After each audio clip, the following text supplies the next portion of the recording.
Hello, friends. Welcome back to ABN's Trinity channel for another episode of Colliding Worldviews. It's such a blessing for you to be here with us right now, as this is broadcast throughout the world through high-speed internet, but also on many digital platforms. If you have an Apple or Android device, Apple TV, Roku, Amazon Fire Stick TV, and a whole lot of other platforms, you can actually watch this show and all the weekly shows live, but you can also pick up the reruns on ABN's digital tree. You can also find them on the Trinity channel's YouTube channel and also on my Vimeo channel, vimeo.com/Tony Gourlay. It's a blessing to have you here every single week. And actually today is the start of a 7-week series to end this year of a great year of Colliding Worldviews.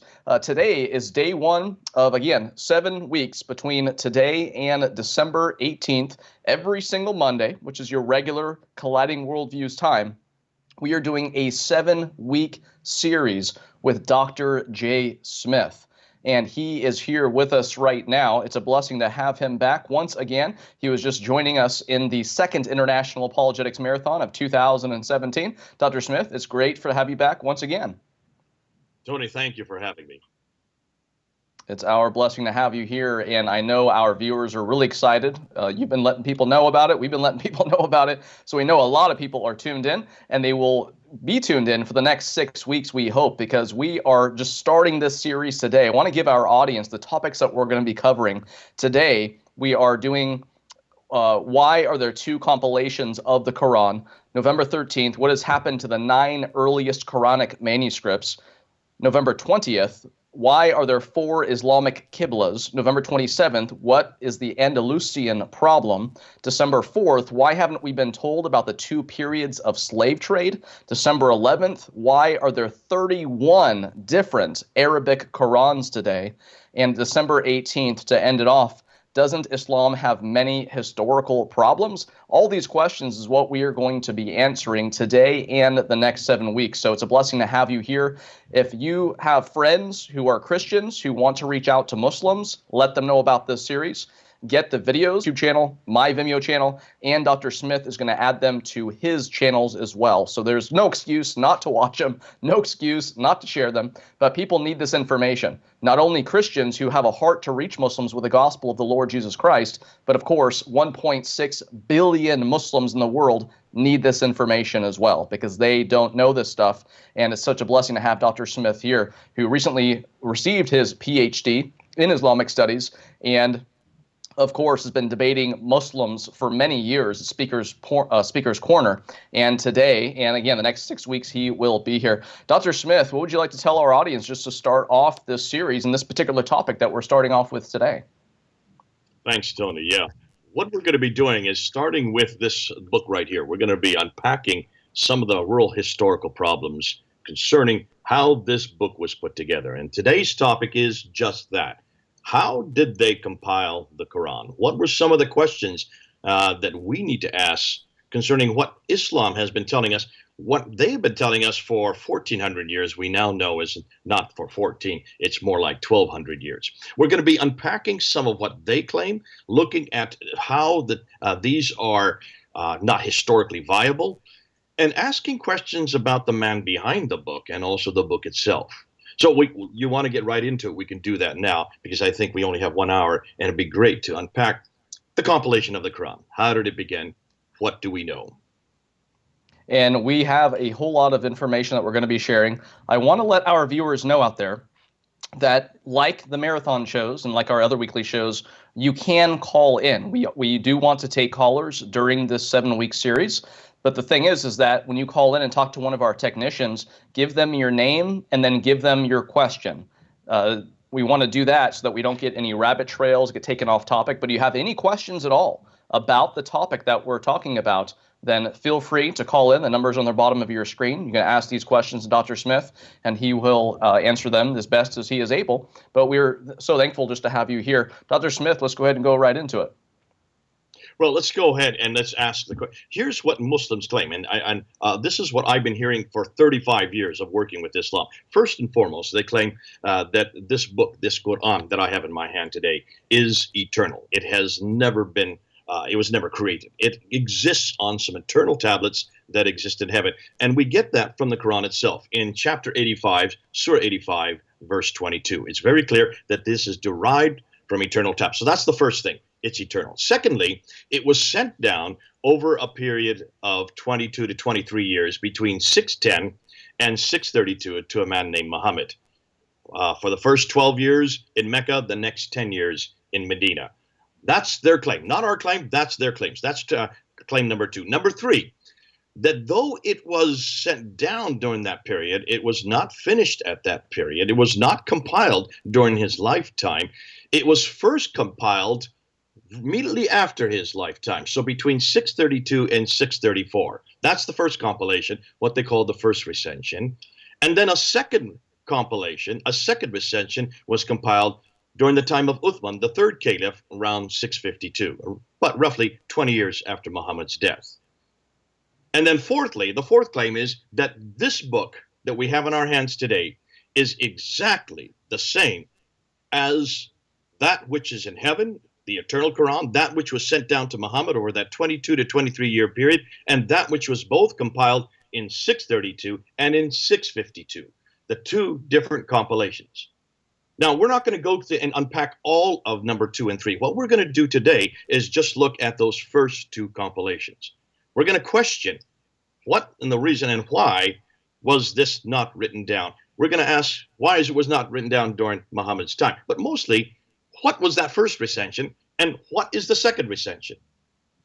Now, to do that, what I want to do, Tony, is I want to even ask some questions. So let's go right into the questions concerning this compilation, this Quran, how it was put together. We're not going to talk about eternality.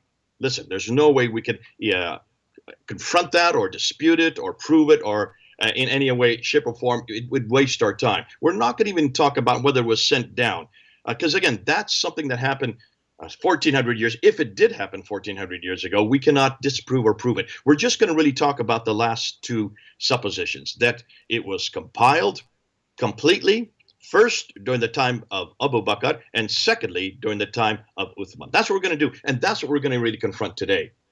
That's the session for today. But I want to ask some questions even before we get to that compilation. Is that okay, Tony, if I ask some questions? Yeah. Here we go.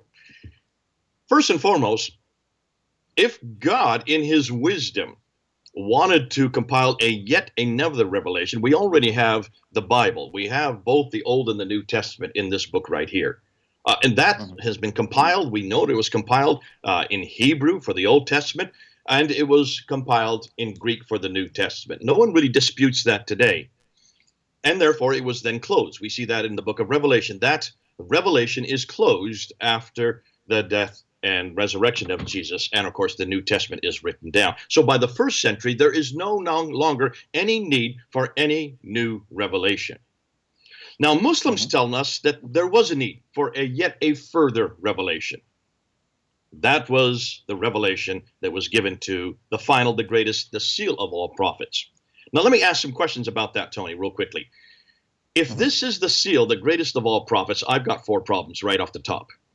First, this prophet's not in the prophetic line. Why would God choose someone who's not in the prophetic line, since every one of the prophets I see in this book, the ones who the Bible is revealed to, all the prophetic line comes from the line of Abraham, Isaac, and Jacob. And we know that line is sacrosanct because of Genesis chapter 17, where God basically answered the question that Abraham had about Ishmael, that he would bless Ishmael, he would have 12 sons, but his covenant would come through Isaac.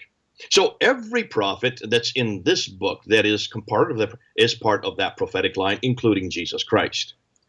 Secondly, every prophet in this book did something to prove he was a prophet. Either they did miracles or they did a prophecy. What miracle did Muhammad do? He didn't. 3 times Muslims had to ask, the Jews in Medina asked him to do miracles. All 3 times, all Muhammad would say is, the prophets before did miracles, you killed them, I'm nothing more than a messenger. Not much of a defense. It would have been great if he could have just done one simple miracle, because that's the function of the prophet, to prove their authority, or have done a prophecy to prove their authority. He did neither. So that's the second problem. Thirdly, when I look at these two books and I compare them side by side, there is contradiction after contradiction between these two books.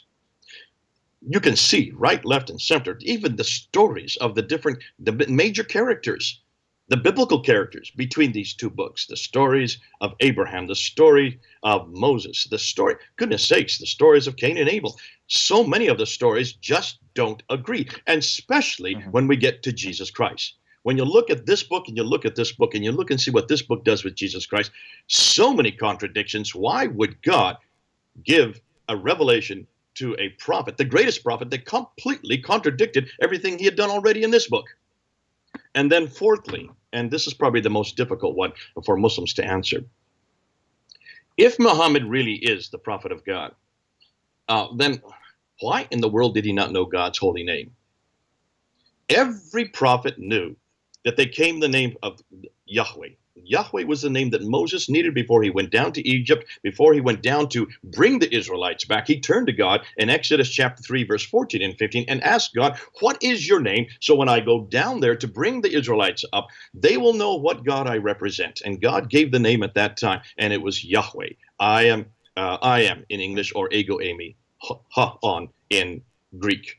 That's the name we want to look for, and that's the name we find all through this book. 6,823 times. You will find that name used by every prophet. Jesus used that name. He even claimed it for himself in John chapter 8, verse 58. And the Jews picked up stones to stone him, because here, supposedly, a mere man was not only using the name, his holy name, the personal name of God, but he was claiming it for himself, claiming the divine title. Now, if that is the case, how could then God choose yet another prophet 600 years later who didn't even know his name? So he's not in the prophetic line. He didn't do anything to prove he was a prophet. His revelation contradicted what had come before. God does not contradict himself, and he didn't even know what God he represented. Those are the first four problems I have right off the bat. Let's go on and let's do some other problems. And these are the ones that we have on the handout that we've sent out to everybody. Why didn't God use a language which could have accommodated his word? When you take a look at the Quran and you look at the Arabic that's here,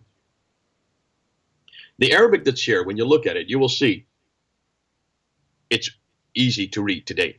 In the 21st century, we can read all of it because it has diacritical marks. That means the dots above and below the lines. It has vowelization, the dhamma, the kasra, the fatha. All these are incorporated into the text. But that is not how the earliest manuscripts are found. When you look, and we'll get into that in the next week. Next week, we're going to look at the earliest 6 manuscripts, and we're going to ask the question concerning those Arabic words, because they don't have diacritical marks. They don't have vowelization. If God in his wisdom were to send yet another revelation, which I doubt right off the top of my head, why in the world did he send in a language that couldn't even accommodate his revelation, when he already had Hebrew, he already had Greek? That's already was well intended. In fact, Greek and Hebrew could well accommodate his revelation, had already done so for 1,400 years. So that's the first question. Secondly, coming back to Muhammad, why didn't God choose a man who could read or write? Listen, that was his function. That was what he was supposed to do. He was supposed to give a revelation, the greatest revelations, Muslims tell us, the final revelation, that seal of all revelations. Then why in the world did God give the book? This is a revelation. This is a book. This is something that you read. Why didn't he give it to someone who could read and write? And secondly, if he could not read or write, this is what Muslims tell us, he had 22 years to do so. What happened in those intervening 22 years? If this was the sole, really the only responsibility he had, if this is what he's best known for, if this is what reason why we have a final revelation, if this is the revelation he gave, then why could he not even read and write his own revelation? He had 22 years. It doesn't take that long to read and write Arabic. I've had 2 years of Arabic. I could read and write it within the first week. That's why I'm asking these questions. Go ahead, Tony. Yeah, one thing that I want to let our viewers know about as well, as you are asking them to ask themselves these questions, whether they're Muslims, Christians, or whoever else, when they're wondering these things, something that they also need to know is that when we look at the Quran and we compare it to Jewish history, we compare it to the New Testament, it's completely revisionist history that Islam has come up with, or Muslims in particular, because it's this Abrahamic fallacy that even Dr. Mark Dury talks about. And many times, they say, yeah, we love Jesus, we love Abraham, we looked at all these people, but their understanding of who those people are don't line up with actual history. Every single worldview outside of Islam does not agree with Islam in any way. Whereas Christianity is a fulfillment of of Judaism, or at least the Judaism of Abraham, Isaac, and Jacob. It's the same Abraham there. that Christians are looking back to, and that Jews were talking about the Messiah to come. This is not the case with Islam. It's a completely different Abraham. And many viewers out there don't know that the Islamic view is that Abraham was a Muslim, Jesus was a Muslim, Moses was a Muslim, Adam was a Muslim. So we always need to ask people, what do you mean by that? Or who is this person to you? And this is just more background information that people need to keep in mind, not only today, but in the next 6 weeks as we use these terms, and that the fact that Muslims define them completely differently. Now, let me give in case in point. Let me just carry on from what you just said. And it's great you brought this up. This idea of continuity. When you take a look at the story of Abraham in Surah 21, you will see that he is in Mecca, of all places. I had no idea that Abraham was in Mecca. He goes into the Kaaba, and in the middle of the night, he destroys all these idols, comes out the next morning. The people see the destroyed idols. They go to Abraham and say, what have you done? He said, well, talk to the largest idol. I have nothing to do with it. They don't believe him, and they throw him into a fiery pit. Now, that is not in my Bible. So even the stories don't make sense. In fact, as I recall in my Bible, it was Shadrach, Meshach, and Abednego that were thrown into a fiery pit, not Abraham. And what is he doing 600 miles too far south? He was not down in anywhere near Mecca or Medina or in the Hijaz. He was not even in Arabia. They've got the wrong man at the wrong place doing the wrong thing, which suggests to me that this comes from another source. We're going to get into that in another week. We're going to talk about source criticism. That particular story comes from the second Targum of Esther. It's a 2nd century apocryphal account written as nothing more than folk tales by the Jews, never considered to be authoritative, and yet it finds its way into the Quran. So that's in chapter 21. That's just the case in point. There's such discontinuity between the revelations that we have to ask these questions. Now let's go back and let's continue this list of questions. And we've already said it doesn't make sense to come up with yet another revelation that contradicts the previous revelations. My God does not contradict himself. When you look at the Old and the New Testament, there is no contradiction there. When you look at from Genesis to Revelation, you will see a flow of history all the way through, right through 1,400 years. That's why I love my Bible. It all fits to a piece. Once we get to the Quran, suddenly there's a disjoint. Now, when we get and we look at this, we ask the question, if God is going to choose a revelation, for heaven's sakes, use one language that we already know, or they could have accommodated it, that was sophisticated enough. Arabic was not sophisticated. It was very crude. It did not have even the vowelization. It did not even have the diacritical markings so that we can distinguish one word from another. You take one letter like this, just a little bowl shape, and you put a dot above it, it becomes a nut. 2 dots above it becomes a ta. 3 dots above it becomes a tha. 1 dot below it becomes a ba. 2 dots below it becomes a ya. Na, ta, tha, ba, ya. It could be 5 different letters today, but those were all introduced in the 8th century, long after Muhammad had been dead. He'd been dead for almost 100 years before those were introduced. So can you see where in God's wisdom, not my God, not the God of the Bible, would he even want to introduce a book to a people that did not yet have a language that was sophisticated enough? Why would he choose a man that could not read or write? And why didn't that man learn to read or write? But here's the second thing. That man, Muhammad, did, according to the traditions, he did have a secretary. His name was Zayd ibn Thabit. If that were the case, why did Zayd ibn Thabit not write it down during that intervening 22 to 23 year period? Now, Muslims are going to have a hard time trying to answer these questions. They will tell you, well, he did write parts of it down. There's another one, Ubay ibn Ka'b, who wrote it down. Another one named Ibn Masud, who wrote it down. Another one named Ibn Musa, who wrote it down. So you have 5 different writers of four different writers of four different Qurans. One became popular in Damascus, one became popular in Basra, one became popular in Baghdad, and then Zayd ibn Thabit became popular in Medina. That's what the traditions tell us. Already, we're going to see this, that the traditions are already confused concerning where this Quran was coming from. And I would like to ask and continue to ask these questions. All right, Zayd ibn Thabit was the secretary of Muhammad. What do secretaries do? Do they not write? Is that not their job? That's all they're supposed to do. I would guess so. If Muhammad couldn't read or write, give the job to Zayd ibn Thabit, which is ironic. He needs to be writing. He needs to be writing even more. If Muhammad can't write himself, I mean, Muhammad can't even look at it and say, "Hey, you misspelled this," or "Hey, I didn't say that." It's like they need to be writing even more than if he could read or write himself. But another problem. And why would God choose a language that didn't even exist, at least written-wise? I mean, Arabic as a spoken language existed at that time, but as a written language, it did not. I mean, how many other languages were already completely formed that it would have been much smarter for this all-wise God to fix what had been corrupted, supposedly, by the Jews and the Christians? But, I mean, these are all good questions that need to be asked to people who claim that the Bible is inaccurate. Now, we need to make sure that Muslims answer these questions. And that's why those of you who are watching, and I hope some Muslims are watching, and those Christians who are watching, and I hope you are, take these questions on board. Start with these are just initial questions. That's why we're introducing them on the first show.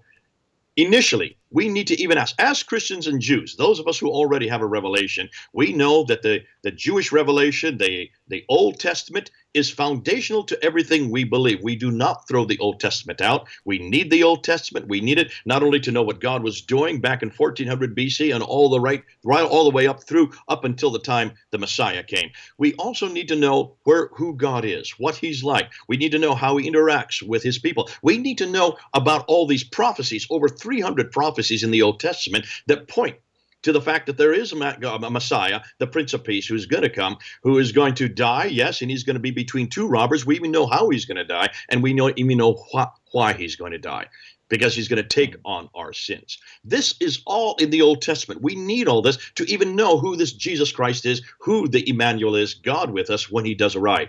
Therefore, it's foundational to have the Old Testament. We're not saying that we don't need the Old Testament. Please don't get us wrong.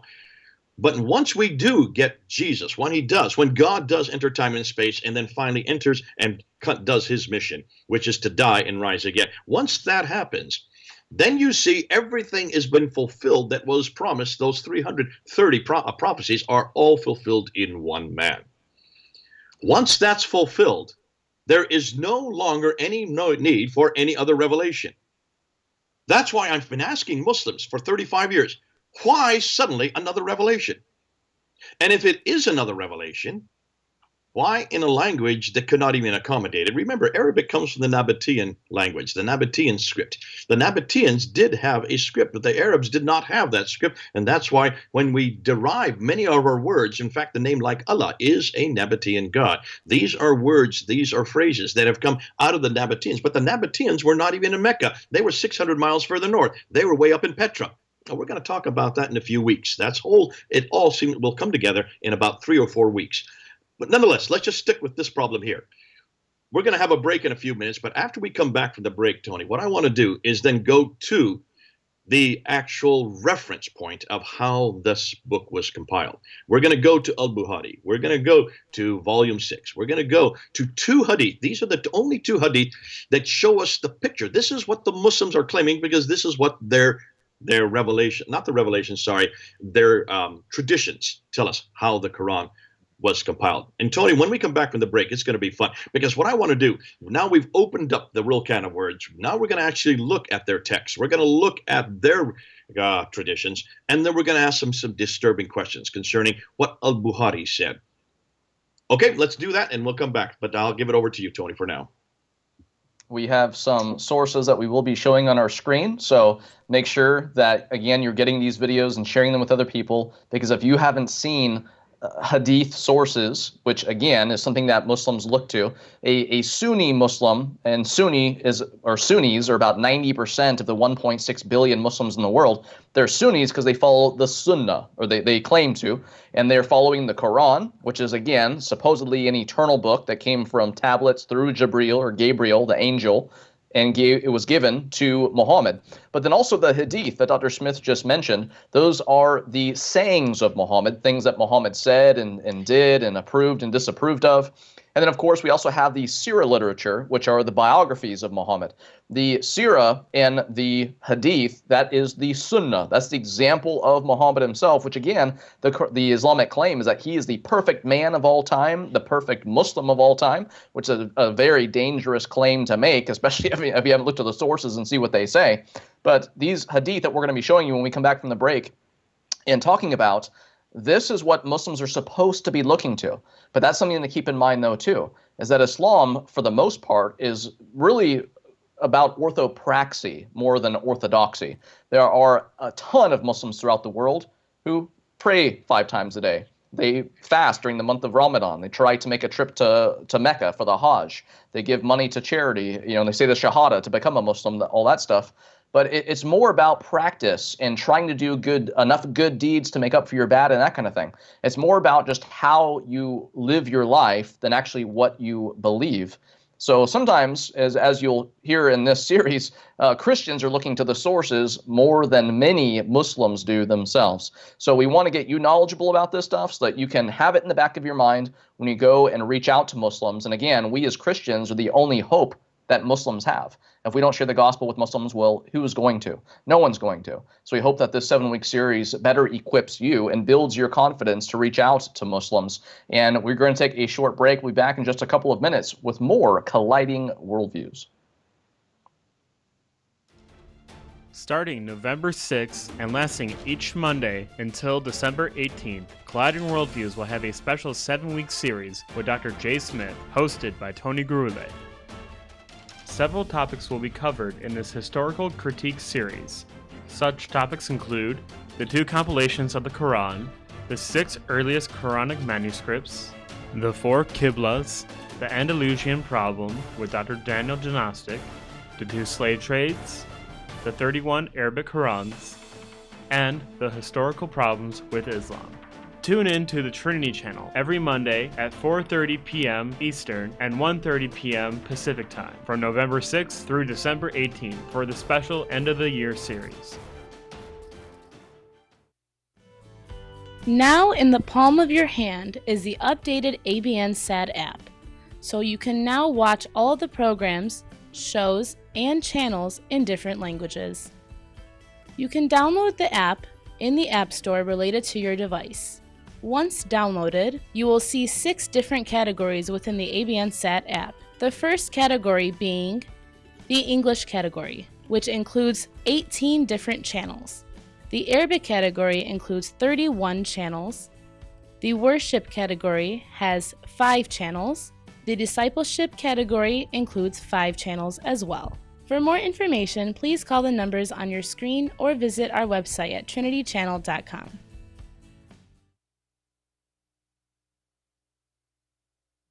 Hello, friends. Welcome back to ABN's Trinity channel for another episode of Colliding Worldviews. Again, today is day 1 of a 7-week series with Dr. J. Smith, the historical critique series, as we talk about the Quran and a bunch of other topics. Again, 6 other topics to look forward to. And how great will it be after this 7-week series for all of us to celebrate the birth of the Lord Jesus Christ on December 25th?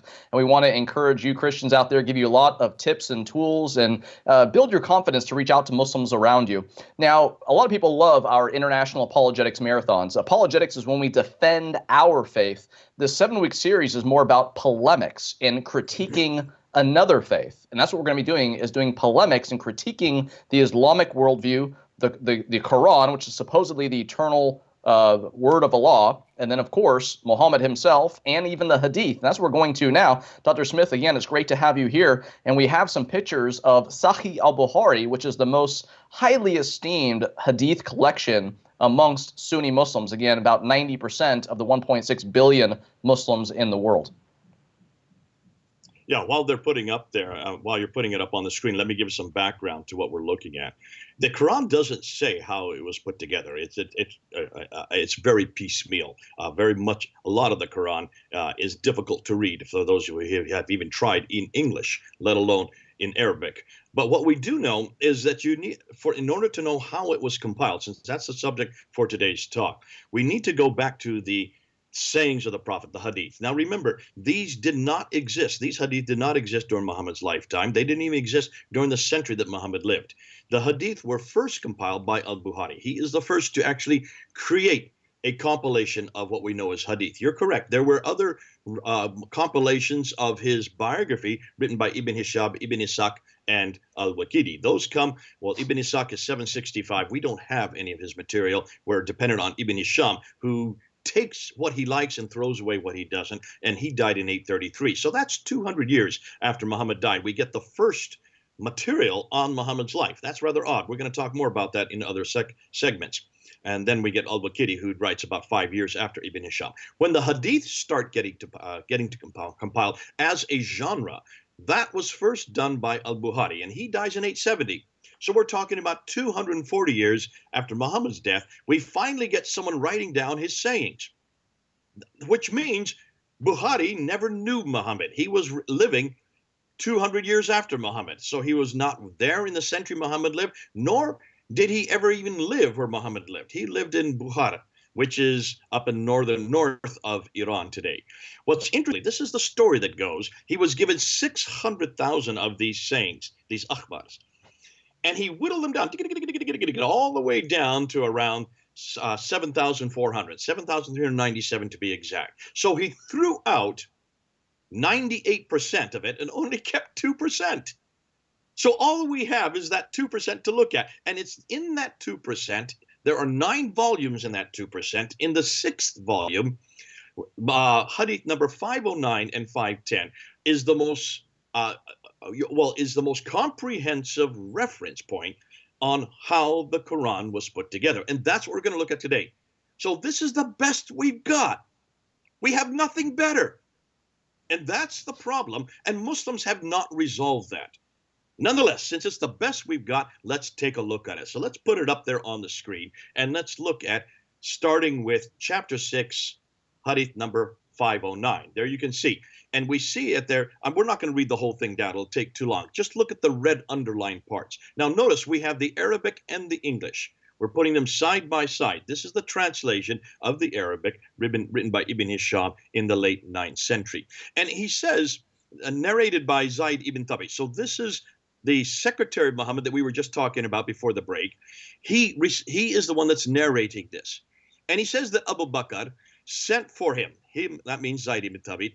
And because many of those who had memorized the Quran had died at the Battle of Yamama in 632 and 633. So he was sent by Abu Bakr and also by Umar. The one caliph follows the other. The two of them were concerned because so many people had died at the Battle of Yamama. And they said, because of these casualties, that's the second red line you see there, those who had memorized the Quran, coming down to the third line there, a large part of the Quran may be lost, they said. And then just below that, it says the Quran, they needed to collect the Quran. Now, Umar says, how can we do something which Allah's apostle did not do? So there we see, right under the third line, there is his question, how can we do something that Muhammad himself didn't even do, proving that Muhammad had not collected the Quran? When Muslims say, oh yeah, it was all collected before Muhammad died. No, this is very clear that Muhammad had not collected the Quran. Now, let's continue down to the next red line. Let's move the sheet up a bit. And when we get down to the next red line, if you could move the sheet up a bit, whoever's in charge of the sheet, can you move that up, Tony, if you could do that? I'm not in control of that, but we can do it right now. There we go. Now, that next line, can you see? It says, you should search for fragmentary scripts of the Quran and collect it in one book. So here, Abu Bakr, Umar are telling Zayd ibn Thabit to do this. You, Zayd ibn Thabit, you're the secretary. You're the one in charge of this. You go and find all the fragmentary copies. Now, what does he mean there? Well, some of this is written on bones, some of this is written on stone, some of this is written on bark, and others come from the memory of the companions of the Prophet. So he's given the task to do all this. So, and coming down to the next bunch of red lines, so I started looking for the Quran and collecting it from what was written on palms, leaves, stalks, thin white stones, and also for the men who knew it by heart. He does in that task. Now, here's the question I have. Why is it so fragmentary? And if this is the case, who is Zayd ibn Thabit? Muhammad's no longer long. He is dead. He's been dead for 2 years now. He's not there to suggest or even to say this is correct or that's not correct. In fact, if you come down now to that last red line that you say, I did not find it with anybody else. He's looking for one piece and he didn't find that bit with anybody else. So you can see he's finding bits and pieces here, and it's all coming down to Zayd ibn Thabit. So if you want to give credit for this first copy of the Quran, I don't think we should be giving credit to Muhammad for this first copy. He was not even around. This first copy of the Quran looks like is nothing more than a creation by a secretary of Muhammad. I'm not hearing Muslims question this. And we're not even to the burn what you don't like part of the story. I mean, we're at the point where we're just, let's try to find what he said supposedly. This is the first copy that's ever been written down, and it's written by a secretary. He does not have any prophetic office. He has no injunction from God. He again, is nothing more than somebody who is doing what Muhammad should have done before he died. Can you see? This is kind of an afterthought. Now, either this is incompetence, or this is not how God works. And I can't believe that God would let something this important, if this is the greatest, the final, the seal of all revelation, why in God's wisdom did he give it to a man who didn't know how to read or write, a man who was who's not in the prophetic line, and a man who forgot to write it down during his lifetime? Now, finally, it's two caliphs who come afterwards who say, wait a minute. A lot of these people who are dying, they're dying with the Quran in their heads. This is after they've already died. How do we know a lot of them didn't take the Quran with them? And according to the Islamic worldview, this is the process of fixing what Jews supposedly corrupted and what Christians supposedly corrupted. This is the let's get back to where we're supposed to be process, which doesn't sound good at all, right? Doesn't sound good at all. And we're only talking about the first compilation, the first recension. Now we're going to move over to the second recension. Now let's go to chapter 6, hadith number 510. In some ways, 509 is the first recension, 510 is the second recension. That means the second copy. What we do know is that this first copy was given to the daughter of Umar. Her name was Hafsa. She was also one of the wives of Muhammad. He had 12 wives. This was just one of his 12 wives. This copy that Zayd ibn Thabit finally put together by finding from stones and leather and bark and the memory of those who hadn't died at Yamama, he then gives this copy to Hafsa and she sticks it under her bed. Now we're about roughly 20 years later. Now we're in 652. Abu Bakr has died. Umar has been killed. Uthman now is the third caliph. Uthman comes to power in 646 and now around 650 to 652. So he's been in power for about 4 to 6 years. And he is there and he is concerned because Hudayfa bin Hudayfa, and I want to get the right name, Hudayfa al-Yamam comes to him. And he's upset because he says there are differences in the recitation of the Quran. Can you see that? They're in red. So he says to Uthman, O chief of the believers, save this nation before they differ about the book. That means the Quran, as the Jews and the Christians did before. So there's already a revelation that there's differences in what the Jews and Christians had done before. They don't want the same thing to happen to the Quran. So what does Uthman do? Well, he sends for Hafsa, that's the wife, sends for her copy that she has under her bed, sends for the manuscript of the Quran so that we may compile the Quran materials in perfect copies and return the manuscript. So give us your copy, he says, so that we can compile it in other copies and then give back your original copy. Now, why does he need to do this? Well, Tony, can you see the reason why he has to do this? Yeah, it's not looking good for the Islamic worldview, it seems. Now, this is what Muslims will say. They will say, the reason for this is because there were different recitations. This is called ahruf or kiryat. Ahruf or kiryat. You will ask 5 different Muslims, they'll give you 5 different definitions for ahruf or kiryat. But most of them would say it has to do with how you pronounce the word. Now, when if you go buy a newspaper today that's in Cairo, written in Arabic, in a newspaper stand, you will see it has the consonantal text, but it does not have, many times it doesn't have the diacritical marks, and it doesn't have the dhamma, the kasra, and the fatha, the vowelization. The reason for that is because those who are those who are publishing these newspapers in Cairo want to make sure that these newspapers are read in Tunis, that they're read in as far as way as Jordan. They want to be read all over the Arab world. They want to make sure that as many Arab speakers will read their newspapers, but every time an Arab speaker looks at the consonantal text, they put their own dialogical differences. These are they pronounce it different ways, and that's why all over the Arab world you have different pronunciations.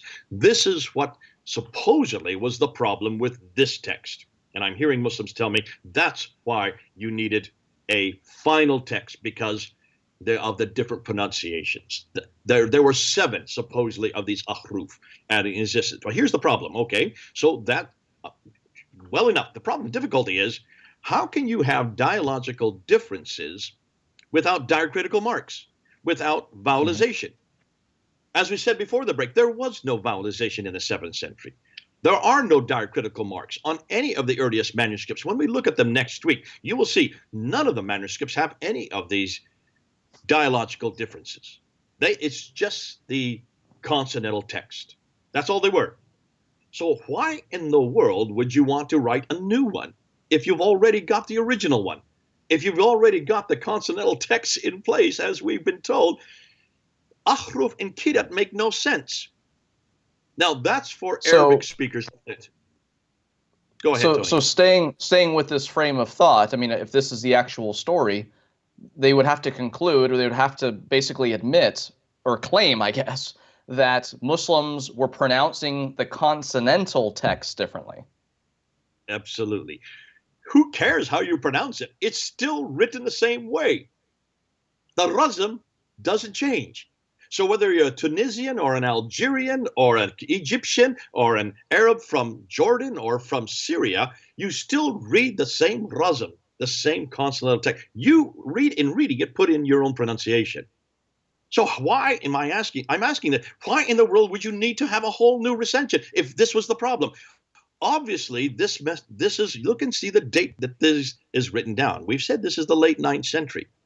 This is Al-Bukhari who's writing this. In the late 9th century, there would have been dialogical differences.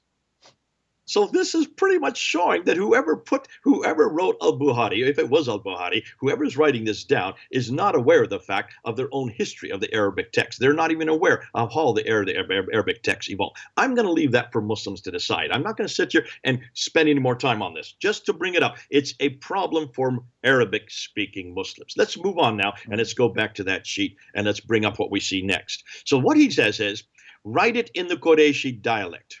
In case you disagree, write it. If we could bring it down to the next red lines. Okay, right there. Write it manuscripts in perfect copies. In case you disagree, hold on a minute. How can you disagree? It's in front of you. It's written. The text is from Hafsa. What's there to disagree? There is no vowelization. There are no diacritical marks in the 7th century. So how can they disagree? They just write it as is, like the monks used to do when they took the biblical text. They would take every letter and write it exactly the same way. If you want to make copies, then the humans become the Xerox copies of that day, you might say. If there's a disagreement, then you've got to see this disagreement could have only existed in the 9th century. This is a 9th century argument. This is not a 7th century argument. I hope you're following me. I know not everybody's going to follow this, but this is anybody who speaks Arabic or has learned Arabic can see that this is a glaring historical problem. Now let's move on. So then they said he then takes and he has Zayd ibn Thabit along with Zubair, Alas, and Harith, Hisham. Those are the four. So Zayd ibn Thabit, the original secretary, along with three friends, they then write the Quran in one original copy. Okay, so now we have one original copy. I hope everybody's following that. Then what Uthman does, coming on down, he takes, and he had written many copies. Uthman returned the original copy to Hafsa. He then sent to every Muslim province. That should be underlined as well. Uthman then sent to every Muslim province one copy of what Zayd ibn Thabit, along with Zubair, Alas, and Harith al-Hisham, the four of them had now written out.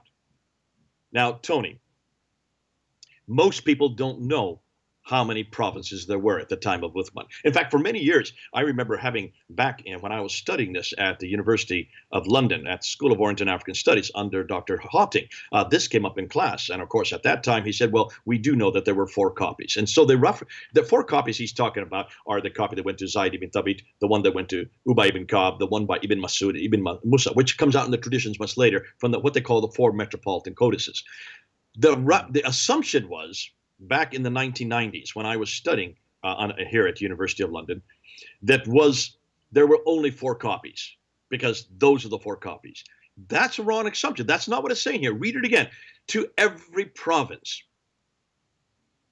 Now, our colleague was the first one to bring this up. Hatun Tash brought this up about 2 years ago at Speaker's Corner when Mansour Ahmad was confronting us. We were on the ladder. You can see the video up there. He's confronting us on this. And he says, how do you know there were four? How do you know there were four? No one knows there are four. It says every province. And I thank Mansour for asking us, because I always assume it's just four. Hatun quickly did an analysis. He went back and did a historical study. At the time of Uthman, there were 9 provinces. Let me name them to you: Basra, Baghdad, Damascus, Jerusalem, Cairo, Alexandria, Aden, Herat, Nishapur. Those are the 9 provinces that existed under the rule of Uthman. Which means, Tony, it wasn't 4 copies, it was 9 copies that went to 9 cities. Are you seeing why I'm emphasizing this? Mm-hmm. Which means, unless people know about Islamic expansion and how far Islam spread through supposedly defensive fighting, they don't line up with this here. So that's why it's important for people to know how far it spread out. I have a map of that in my video on the Muslim Brotherhood, on my video on unveiling the facts of Sharia. You can see the map of how far Islam spread under different caliphs or under different successors to Muhammad himself. By the time that Uthman comes to power, he controlled all this land, all the way from parts of Iran and parts of Iraq, Nishapur and Herat, and of course, southern parts of Aden, of what is today Yemen, and then of course, Jerusalem, Cairo and Alexandria in Egypt, and Jerusalem, Damascus in Syria, and Basra and Baghdad in Iraq. So all of these 9 provinces were under his control. So now we're looking and we're saying, hold on a minute, that means there should be 9 copies of the Quran. There should be 9 original copies, not 4, 9. We're looking for 9 original that all say copies. the exact same thing with no errors. Exact copies, no errors, no changes, nothing that should be any different, and they should all be complete, and they should all be dated from the mid-7th century, from 652. Mm-hmm. So we're upping the ante now, because we're reading their text. This is their material. We didn't make this up, Tony. I didn't write this. You didn't write this. I wouldn't waste my time. All we're doing is looking at what they're saying, and we're coming to conclusions. Now, let's continue on. So 9 copies, 9 different provinces. We need to find one. But it gets worse. And this is what you were intimating, Tony, because then it goes on, and it says that Uthman sent to every province. Then he ordered that all the other Quranic material. So there was other Quranic material. Ooh, this is interesting. Other Quranic materials, whether written in fragmentary manuscripts or whole copies, be burnt. Could you put that up on the screen so people can see that? Be burnt. That's hugely significant. I don't know if we could put that up so people can see that. I don't know. Otherwise, they might think that we're just making this up. Read it right there. There we go. Ordered that all the other Quranic materials, whether written in fragmentary manuscripts or whole copies, be burnt. Now, right there's a problem here. Tony, why do you burn manuscripts? You don't if they say the same thing. Have we ever burned any manuscripts since? Islam has had this history for a long time of destroying things they don't like. And of course, if you have certain manuscripts that don't match up with other ones, well then, hey, burn them, destroy the evidence. It's like you don't have anything to compare it to. And this is what makes it so different when we compare the Bible that we have today and 24,000 manuscripts in different languages.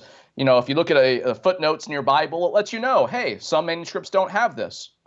Wouldn't Muslims like to know that basically if there were any disagreements, they were burned, they were destroyed? You don't have anything to even look back and research for yourself.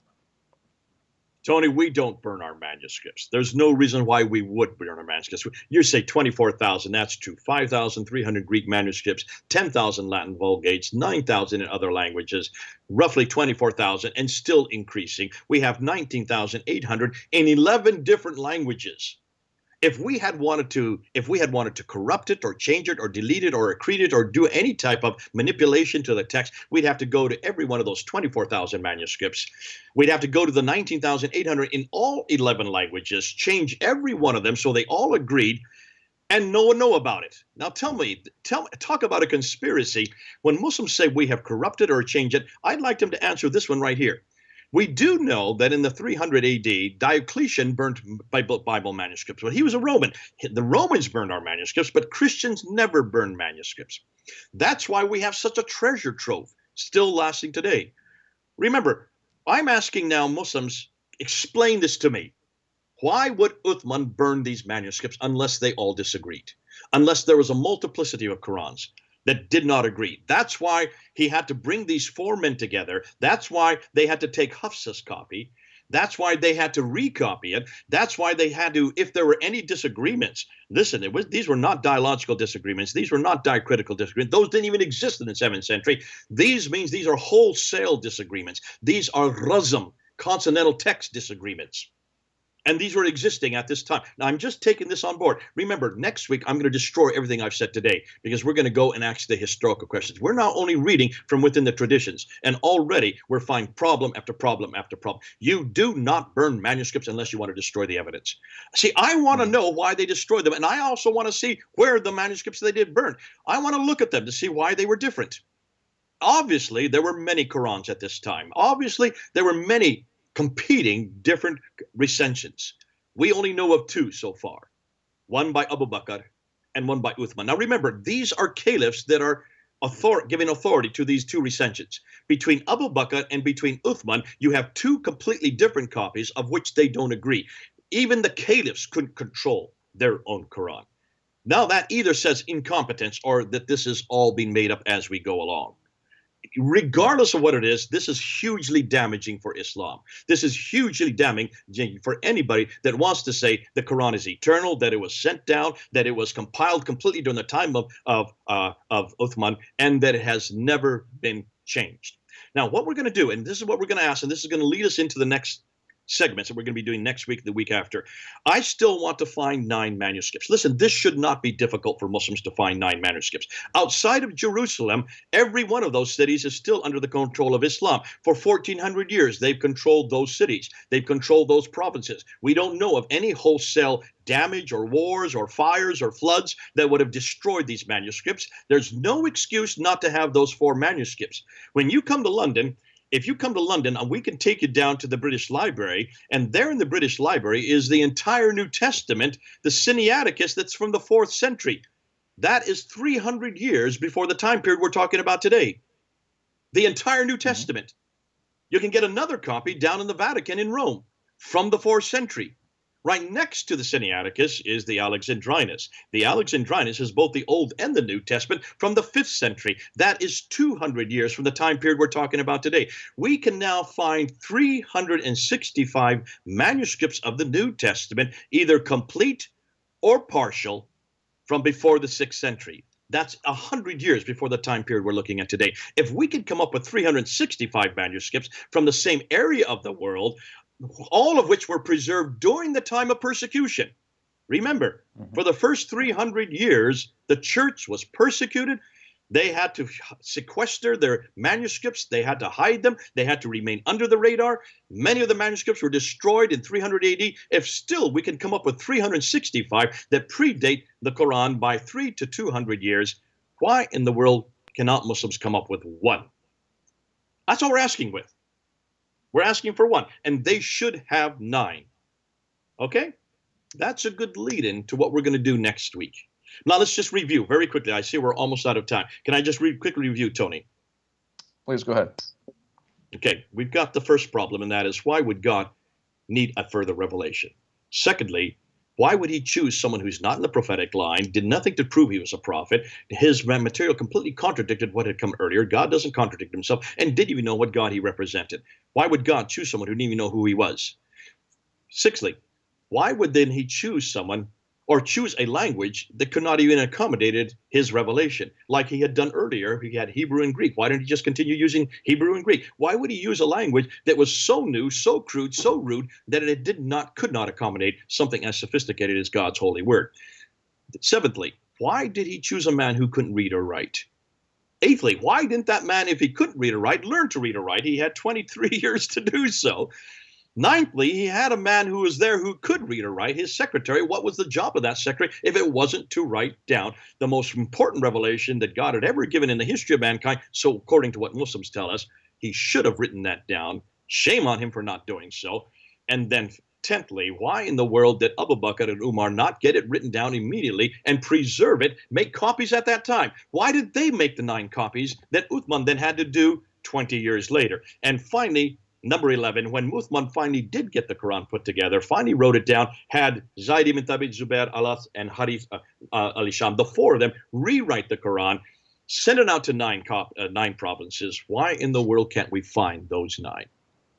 I hope this starts the ball rolling. These are questions that Muslims need to answer. These are disturbing questions. We're just talking about the compilations. We haven't even got through what the traditions say. We don't even have time to go through. That's on the paper that we've given out.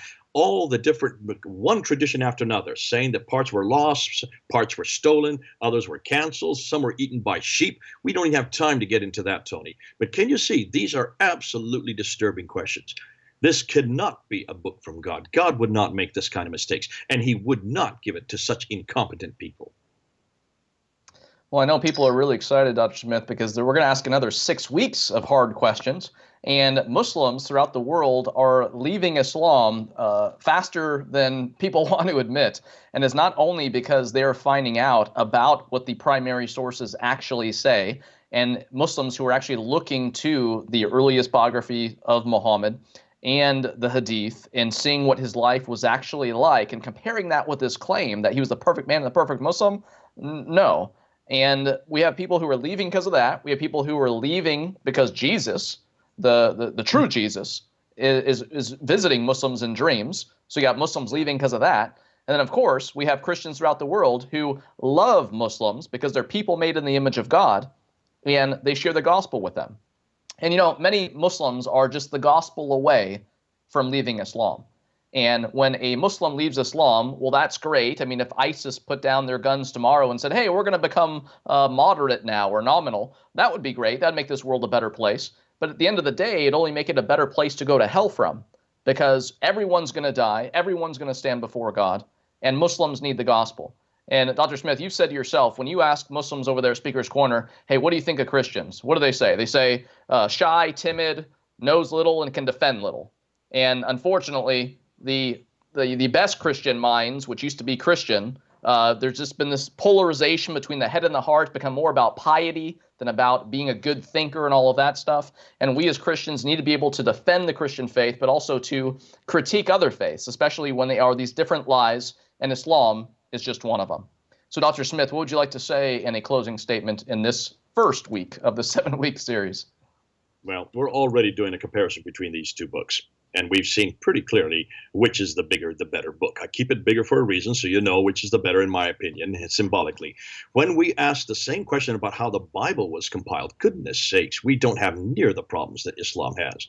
We don't burn our manuscripts. We don't compile it and have to recompile it and then change it and then even have an argument as to which dialect you're supposed to write it in. This doesn't even exist in the Bible. And what's fascinating, we retain our manuscripts. Even the ones that disagree, we can see where the disagreements are. And that's the beauty of the Bible. Folks, forget about this book. Come on back to this book. We're going to be saying this quite a bit, but I think you can see why. As something as simple as compiling 2 books, which is a better compilation, we haven't even had a time to tell you how great this book is. That's going to be coming from week to week. God bless you, Tony. Thanks for bringing this up. Thanks to have the platform to be able to ask these disturbing questions. But make sure we don't just ask the questions, that we bring them back home to not only Jesus Christ, but also his revelation, his holy word, this book right Amen. here.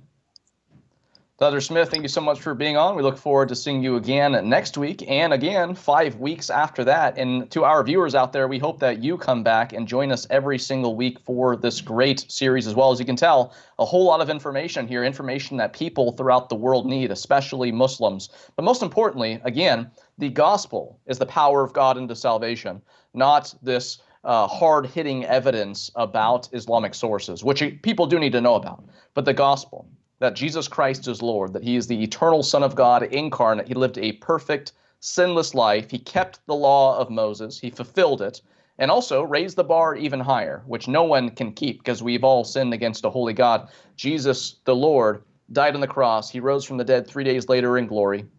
And we are supposed to go into all the world and preach the gospel to all creation. That's what we do here on ABN's Trinity channel. We defend the historic Christian faith, and we share the gospel, and we critique Islam, Muhammad, the Qur'an, and other man-made religions out there and worldviews which do not align with reality. So please join us next Monday for another episode of Colliding Worldviews. It'll be week 2 of this great 7-week series, the historical critique series with Dr. J. Smith. So thank you so much for being with us. Please share this video with other people. Let them know about the next 6 weeks as we continue on critiquing the primary sources of Islam and the supposed prophet of Islam, Muhammad himself. And just, again, a huge exhortation to reach out to your Muslim neighbors, share the gospel with them, because that is the power of God unto salvation. God bless you, and we'll see you next Monday on Colliding Worldviews.